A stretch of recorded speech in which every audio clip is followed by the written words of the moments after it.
Ramos, Pastor Raymond Ramos, the Recovery House Worship, waiting for my wife to come down from work and taking her home. And I was just thinking about marriage. I was talking to some people and the married life. And I don't know what the statistics are presently, but I remember when it was 50% of married couples were getting divorced in America. And then it went up to 65. It's just crazy numbers. No one gets married so they can get a divorce. When I got married and with the idea of I'm going to be with her for the rest of my life till death do us part. March 6th, it'll be 25 years I'm married. Grateful to God for his keeping power. Um, Marriage is not like a easy thing. It takes work. Love is an action. Love is not so much a feeling. No matter how much you feel love, it doesn't matter unless you demonstrate it. And when you're married, it really doesn't matter how you feel. You get to choose to act in loving ways. Love is a verb. We in the marriage group on Saturdays, we talk about love being an action, love being a verb. Love isn't love till you give it away. It needs to be demonstrated. Many people have feelings of love, and they're overwhelmed with this emotion and this, emotional stimulation. There's this affection, and feelings are wonderful, but it's not about feelings. It's about actions and willing to grow in love. Right? There's levels to love. There's levels to intimacy. Every married couple is going to go through marital struggles. There's seasons in marriage. Sometimes you're in the spring or in the summer, and you might enjoy those seasons better than the fall or the winter. But every marriage has seasons. As you age, as you celebrate anniversaries together, your body changes.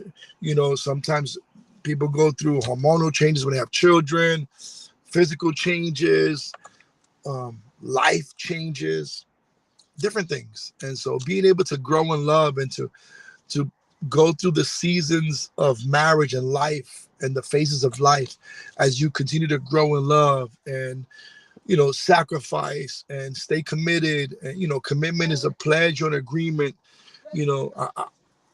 When I got married, I made a covenant before God and my wife and my friends and family that I will love my wife when the sun is shining or when it's snowing and it's stormy and when it's turbulent. And it's easier to say wedding vows than it is to live them. And so that's why I need God. The other aspect of this, that my love and my wife's love, our human love, is not enough. It's not powerful enough. It's not going to sustain us as much as many people would like that. It's not real. We need the power of God, the love of God to flow in us and through us so that can sustain us. And it's that love that gets us through all the storms of life, all the phases, all the stages, all the seasons, all those unpredictable storms, all those things we never imagined we would go through together.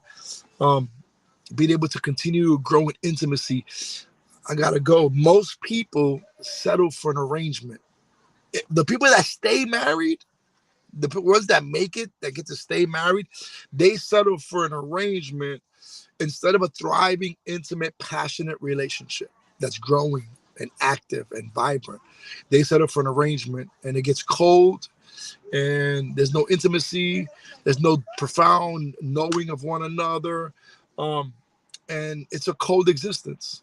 But it's better than, at least we're still together, and so, but it don't got to be like that. You can grow in love, you can grow in intimacy, you can know each other deeper, you can experience life together, you can go to new levels together, and you don't just got to do a bid.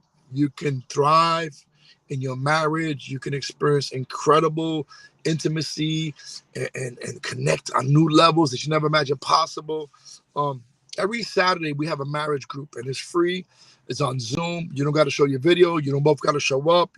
It's free. We want to bless as many married couples as possible. We understand that depending on the marriage will determine the atmosphere of the home, and depending on the atmosphere of the home will determine the health of the children's emotional and mental state.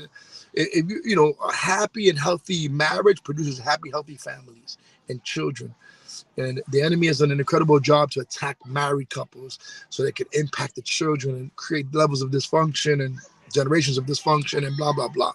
Every Saturday, 11 a.m. on Zoom, same Zoom ID that I have there for Sundays.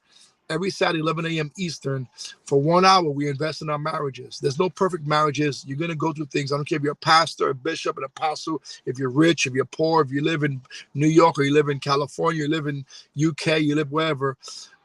You got to continue to fight for your marriage, not fight in your marriage. You want to fight for each other, not, and you got to learn how to do that, how to fight fair. What are the rules?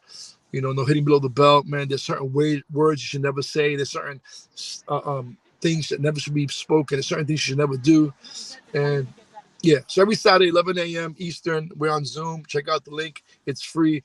Recovery House Worship, Pastor Raymond Ramos, my wife Valerie Ramos. We want to bless you.